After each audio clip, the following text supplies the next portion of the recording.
we talked about it earlier here. Florida got 3 commitments Friday night and Saturday morning. Big time gets our three highest ranked recruits, I believe, in this class now. So that's how big time of a commit they are. But there was a lot more happening this weekend on the recruiting trail. Our last weekend of official visits for the summer. I don't know if I assume they're probably gonna have a couple of kids come on before a signing day. They don't usually host official visits during the season, but they might host 1 or 2 of them if for like a big time prospect that they really want to land. So, but we're gonna go down, break down some of the recruits that did come on campus, starting with 5-star tight end Caden Prothero out of Bowdoin, Georgia. On 3 industry ranking, that was the 30th ranked player. This would be the highest ranked tight end we've got since Aaron Hernandez, I believe. Gotta be. I mean, I don't know who else it would be. I mean, yeah, because like you think Pitts, but he was only ranked in like the 200s, if I'm not mistaken. Yeah, Pitts was not like an absurd. He was like a blue chip. He's a 4-star, but he was like 202, I think. Yeah. Also played in Philly, so he was probably a little bit under-scouted, being from the Northeast. That's a good point. I mean, Kyle Pitts on 247 in his composite, I believe it was the early 200s. I mean, 247 had him at 122. He was 162 composite.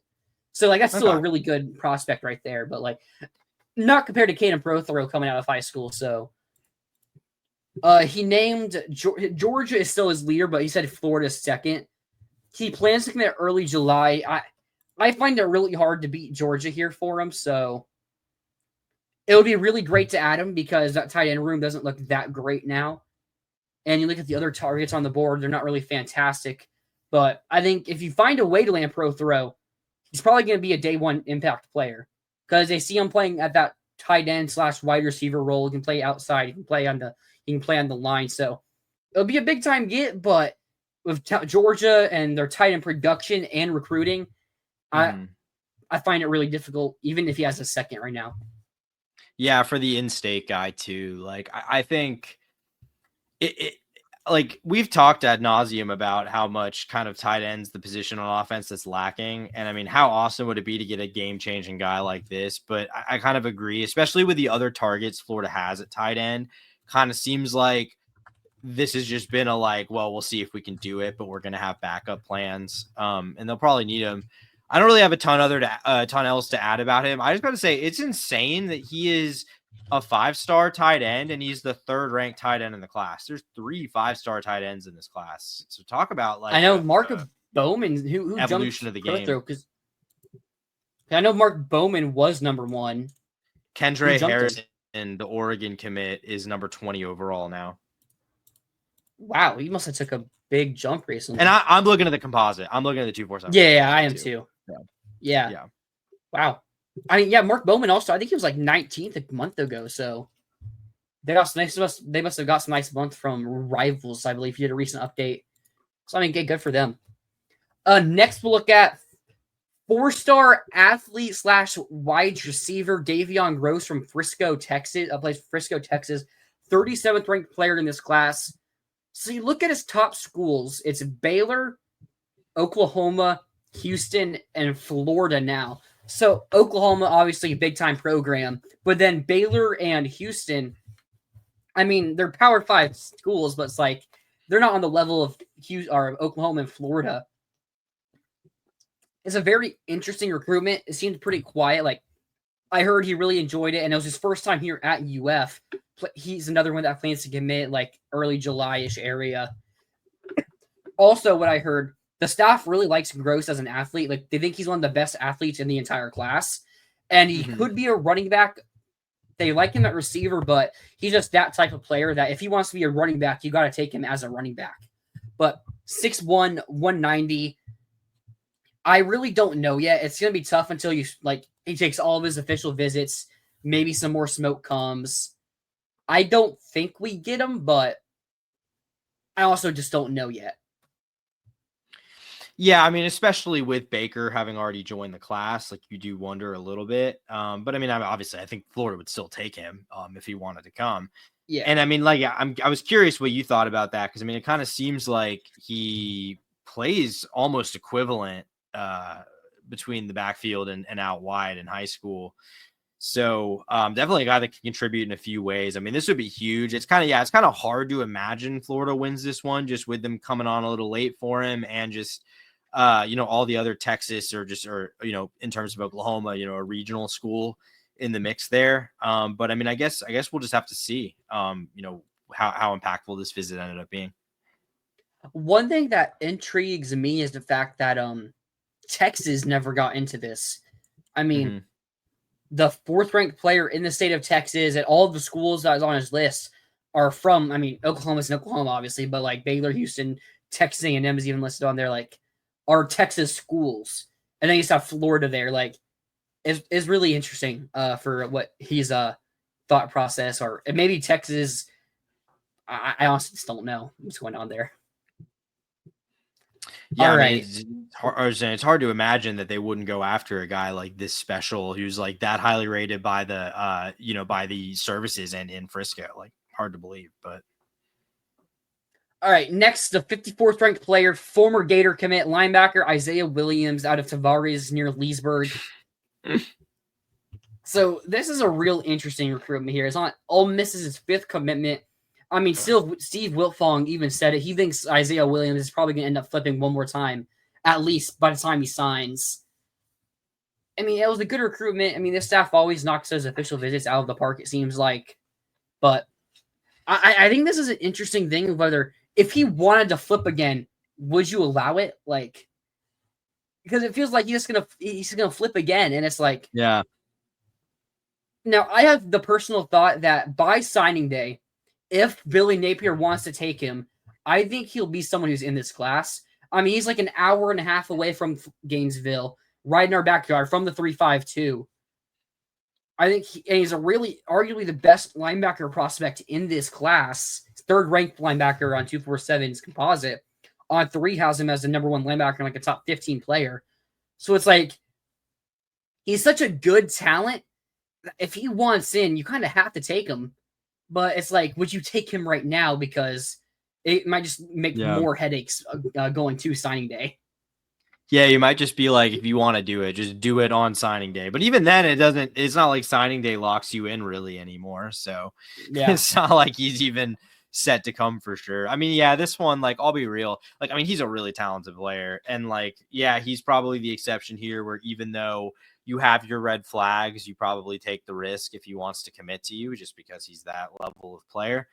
But I kind of have no expectation here. Like, I just I'm not worried about it. I'm not thinking about it. I think, we'll just see how it plays out. But I mean, like you said, the guy's on his 5th commitment. So, he's doing his own thing, no ill will toward him, but it's hard to, follow where the wind's blowing in each direction on this one, just because he's been all over the place.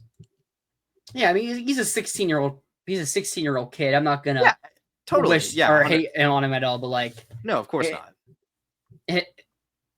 The thought process behind this is just really, really interesting for him. Mm-hmm. All right, next we're going to talk about 4-star defensive lineman out of Northwestern Miami, James Johnson, the 69th ranked prospect. He said, so he's actually visited Florida more than anybody, but this is his first time visiting in 2025. So back in 2024, he got on campus a lot. And it seemed like Florida might be the team to beat for him until the new year. And now it seems like he said Florida made a big jump on his recruitment. I don't really see it right now, but I think it's going to be more of a Miami-Georgia battle. He left immediately to go take an official visit at FSU, so he didn't really have any comments.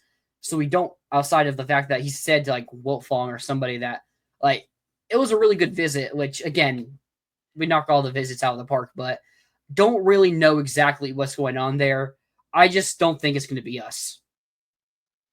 Yeah, I mean, I don't really have like particular insight to offer here, but it just seems like this is one where Florida is kind of behind the 8 ball here. And with some of the other guys they're going after, I'm not sure they closed it or like bend over backwards trying to close that gap, Yep. Absolutely.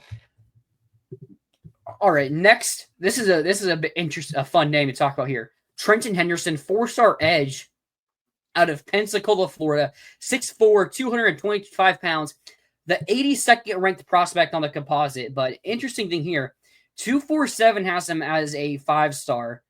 And you look at here, let me pull it up here to get the exact numbers on this. On 3 has him as a 77th ranked player, 247 28, ESPN 60. Rivals has him unranked. As he's a 4-star, but they have him as an unranked 4-star. So he's someone that a bump from Rivals, and he's someone that we're talking about as a potential 5-star player there. From Pensacola, something I think is really interesting. He tweeted like, "Should I stay home?" and like his Gator picture and everything. He's probably closer to like 7 other SEC schools than he is to Florida, because Pensacola is like on the tip of the panhandle. He's probably closer to Baton Rouge, who is seen as like the team in second place. He's obviously closer to FSU, probably Auburn. closer to the 2 Bama schools. He's closer to the 2 Mississippi schools. Like, it's kind of funny that like should I stay home, because he technically is from Florida, but all the way in Pensacola, like the panhandle is a lot larger than it looks on a map. So but outside of that, he named Florida his leader. After he took a visit to LSU last week, he said LSU and Florida were his top 2. And he said he plans to commit around in November. Well, after his visit to Florida, he named Florida his clear leader, and also said he plans to commit whenever it feels right. So going from November to whenever it feels right, I think Florida is looking really good here. He's supposed to take a visit to Texas this weekend, next weekend, I guess. We'll see if he takes that. We'll see if he ends up committing within the week. I don't know if he does or doesn't, but he's someone I feel really, really good about right now. And it's kind of wild because 2 weeks ago, I would have thought we probably weren't really in his top 3. So, 247 shows that he's supposed to officially visit USC next weekend. He changed that in Texas. Oh, they just haven't updated that. Okay, cool. Yeah, I mean, obviously a star-studded kind of list of finalists for him. A lot of teams in the mix. I mean, we'll see. Like, I'm not sure he was really on our radar a ton. But I mean, obviously it made a pretty strong impression. I mean, if he ends up ultimately waiting till November, a lot can happen, but you know, if Florida's making a strong impression and he's reevaluating the extended kind of wait to make a commitment, you know, I think Florida's in a pretty good spot. I mean, they clearly have the momentum here. It would be a huge gap between him and Draylen McCoy for that kind of the defensive line and edge class. Those would be 2 really nice headliners if you could close this out. Yeah, absolutely. Next, we're going to talk about 4-star defensive lineman out of Fort Myers, Florida, Kendall Gerville, 146 in the composite. So this is one that's probably going to keep going until signing day. I mean, maybe he commits before then, but like it's going to be one that's going for a while. He named Texas his leader, but he still is really, really close between Florida, Georgia, and Texas. This is one that could be decided during the season. I mean, I think it will be decided during the season. He's going to take visits. He's going to make it to games. Probably he's going to make it to that Florida-Texas game. So hopefully we could win that game and sway him a little bit. But it's someone that, I mean, we're right there in it for. It's like, I wouldn't put a prediction yet. If I had to, I'd probably say Texas. But it's one I think Florida could definitely win. Yeah, I mean, it's not ideal that he's named Texas's leader, and from what I'm looking at, is set to visit them officially next weekend. Yep. But you know, so that's not great. But the fact that it seems not like imminently committing means that, you know, obviously Florida still has time. Maybe you can get him on campus for that game in the season, like you said. I mean, we'll see. I think, you know, you got to like that he's a Fort Myers kid and you can kind of flex the in-state thing. But it does seem like there is some ground that needs to be made up here if Florida's going to do that. I could also see it. You look at the top school. Maybe he's like he wants to go to Florida, but he wants to win a lot of football games. Yeah. And if he sees like Florida still only winning, like if we only win like 8 games, and you know Texas and Georgia are probably going to the playoffs, it's like, I love Florida, but I want to win a championship, and you're probably not doing that if we aren't having success this season. So maybe it's one of those. I don't really know there, but I wouldn't count us out of it. But like, it's going to be a tough battle with Texas and Georgia for sure. Mm-hmm. Next, we're going to talk about 4-star offensive tackle out of Mount Carmel, Chicago, Illinois, Claude Impuma. So an interesting thing about Impuma, he's only played 1 season of football. He's from Cameroon. He's ranked 169th in the country, 6'7", 308. I heard he's closer to 6'6", but like he's still a massive guy who's going to play tackle. He named Auburn his leader after his visit to Auburn last week. But coming off the Florida visit, he names Florida his leader. He has one official visit left to Nebraska, so that's an interesting one there. But, I mean, he named you his leader. He only has Nebraska left. If it's only Nebraska and then he commits, obviously you can still Auburn can still talk to him on the phone. Maybe some other team can still get in it. But if he commits late June, early July, I think you got to feel pretty good. And this will be your this will be your first highest ranked player you've gotten out of high school, or second highest ranked player behind Roderick Kearney you got out of high school. Although Jason Zandamela spent a spring at USC and then transferred, so he basically was a freshman. He was a freshman for you last year, but was part of the transfer class technically. But I think this would be a big time get. You jump up this high, being only playing one season of college football. I mean, with another year, he could be someone that jumps up the board. He could jump up the rankings a lot more even. Although, I think this is someone that could also get a lot more attention later on the cycle. So I think this is someone we're going to have to keep fighting for even after we land him. And not just from Auburn, but I wouldn't be surprised if you see Ohio State's, Alabama, Texas, Georgia, start getting in this recruitment later down the road. Yeah, I mean, that's a good point. A guy you just opportunity to put, more stuff on tape, get more attention. I mean, I will say, Florida's offensive line recruiting recently, a lot of project guys. He would still be a project guy in his own way, right? Because he doesn't really have the experience. Obviously, a guy that you're probably not going to ask to play in the SEC a ton on day one. But I do think he brings you a talent ceiling that Florida, like you said, in terms of his recruiting rating, would be just where he sits right now would be one of the highest in recent memory. So, I think that would be kind of a high end level addition in terms of potential that Florida hasn't really had along the offensive line in a while. But I think you kind of nailed it. He could commit this summer, and I don't think that means that the battle's won by any means. So, we'll kind of just have to see how this one plays out, but it's nice to see that, Florida's potentially the favorite right now to land a top 200 offensive tackle. Love to see that. Yep. We talked about Marquez Daniels plenty earlier on, and I talked about him in a separate video. If you want to hear more about that, go listen to the beginning of the show or to the video I posted on there. But it was a nice get. Next, we're going to talk about 4-star linebacker Malik Morris, 6'1", 225 pounds. The 202nd ranked player in the country. Something interesting about Morris, he's recovering from an injury he suffered at the end of last season. So he's ranked 202nd right now. So he's right there to be a top 200 player. I think he's someone that could easily finish in the top, inside the top 160. I think he's a really good linebacker. He named us his leader. He's supposed to visit Missouri next week, I think. The 247 is not listed. I believe he's supposed to visit Missouri. They don't have anything scheduled. Okay. Let me check on 3. Malik Morris. Oh, wrong player. Whoops. Because I believe the former FSU or Miami linebacker coach went to Missouri, and he had a really good relationship with him.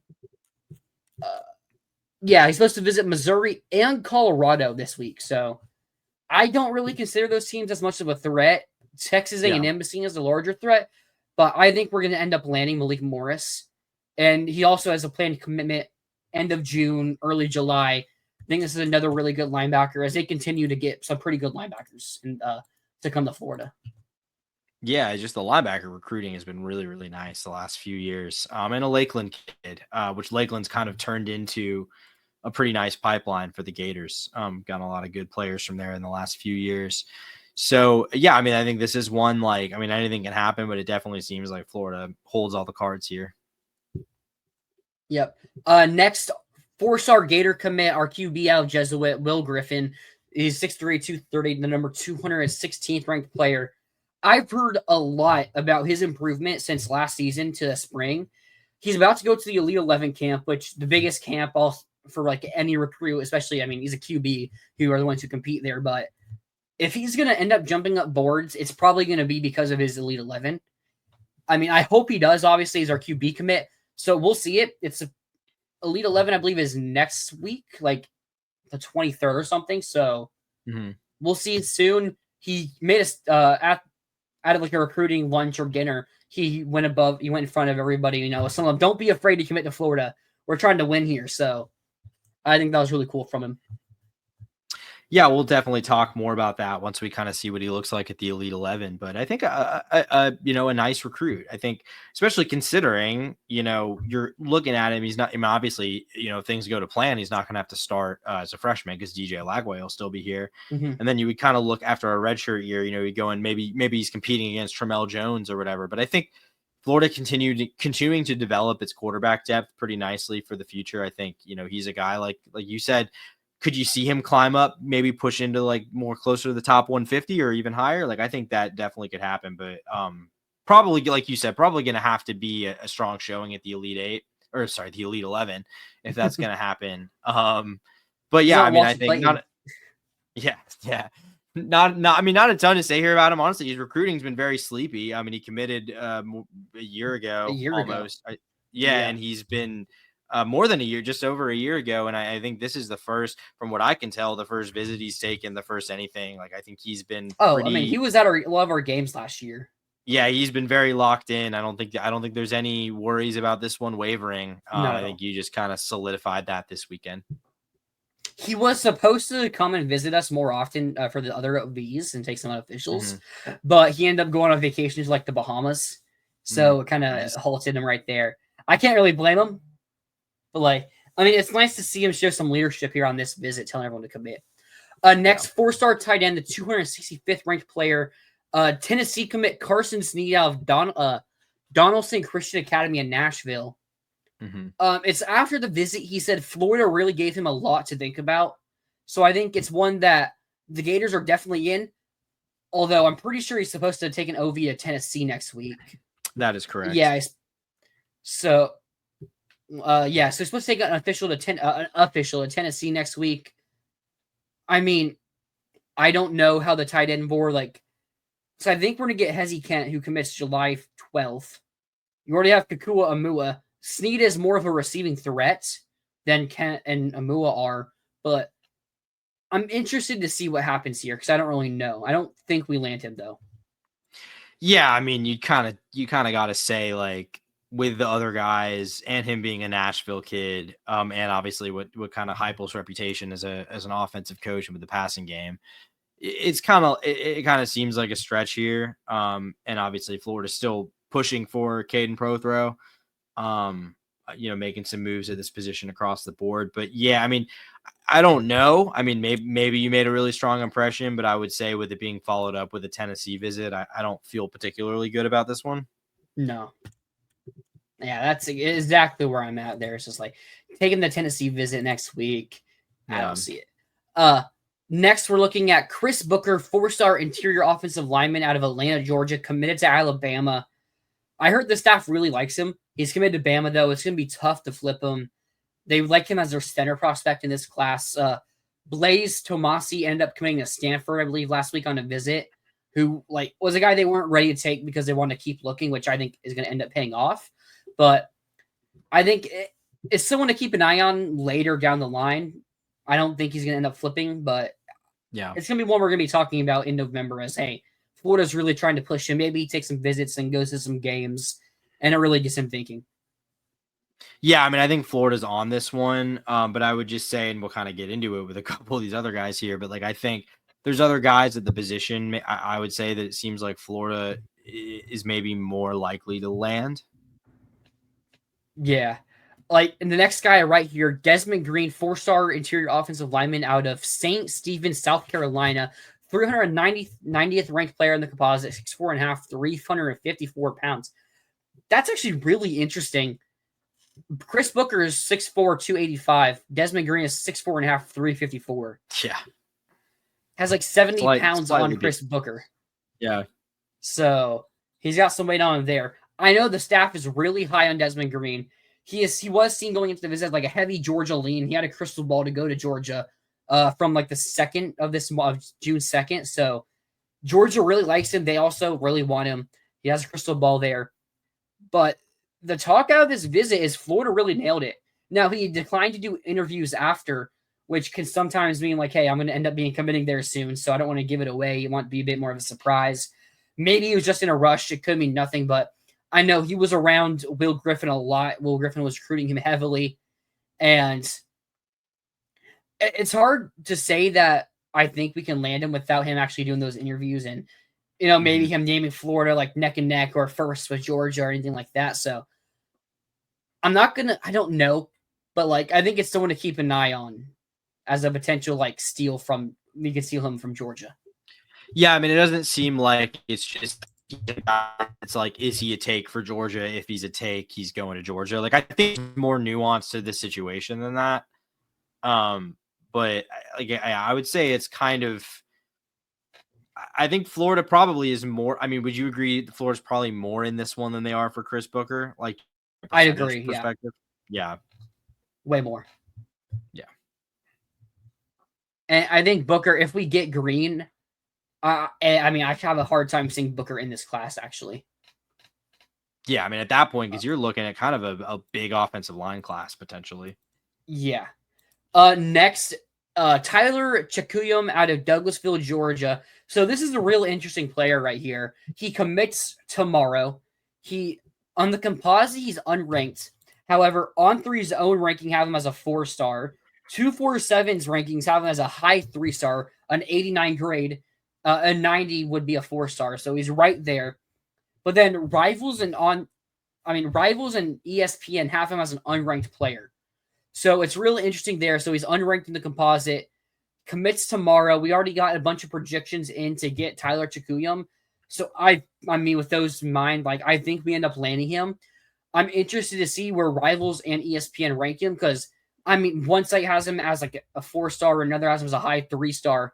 So he's someone I could definitely see end up being ranked as a 4-star in the composite within like the month even.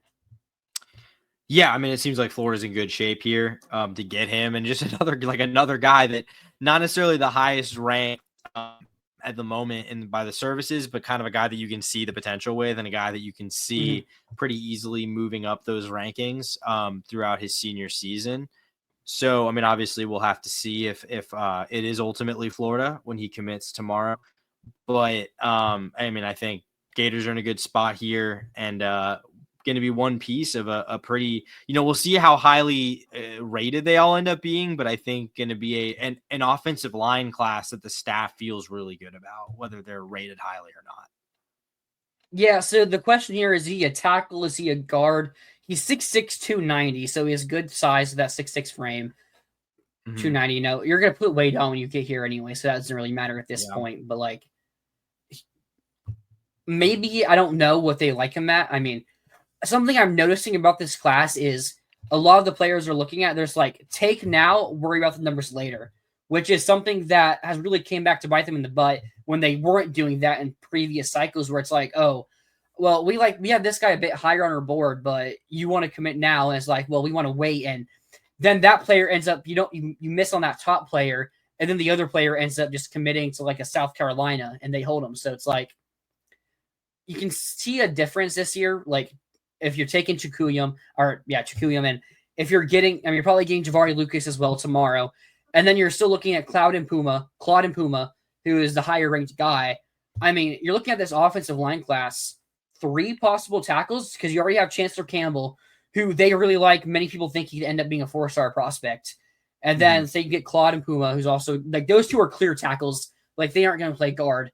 And then you have Tyler Chaku and Javari Lucas, who might be more flexes. But then you have Janari Carr, who's a clear interior offensive lineman. And say you get Desmond Green, who's also an interior. I mean, you're looking at a 6-player offensive line class with 3 or 4 guards, and again, 3 or 4 tackles, and again, 3 or 4 guards. Like, I like the flexibility they're getting, and it's not like they're getting the lowest ranked guys either. I mean, again, Impuma is 169. Campbell is someone we see having like a pretty easy chance to rise up the rankings, and Chaku, it's like, it's wait and see because he's unranked on the composite, so we don't really know. Green's a 4-star if we end up landing him. Lucas, the lowest ranked guy of all of them. So it's real interesting what they're doing here with the offensive line. Yeah, I mean, it makes sense too with all they're set to lose after this season. You kind of need to get that development cycle get going again because you're going to have, I think you're going to have options, but you're going to have pretty limited experience along the offensive line after this season. So it's pretty clear they see retooling along the offensive line as a priority, and it's hard to, disagree with that. Also, JJ Spawn just won the U.S. Open, just by the way, to anyone who cares. Congratulations, Spawn. A quick little update on Henderson. Apparently, there isn't too much buzz for Texas for Henderson. I mean, official visit can change everything, but like I feel like it's scary of Texas, but I think they have some other edges on their board that they're probably closer to landing than Henderson, and so it might just be not worth it to make a big push for him. Florida apparently also putting a lot of pressure and have a pretty good NIL package for him, so that's something real interesting to keep a look at.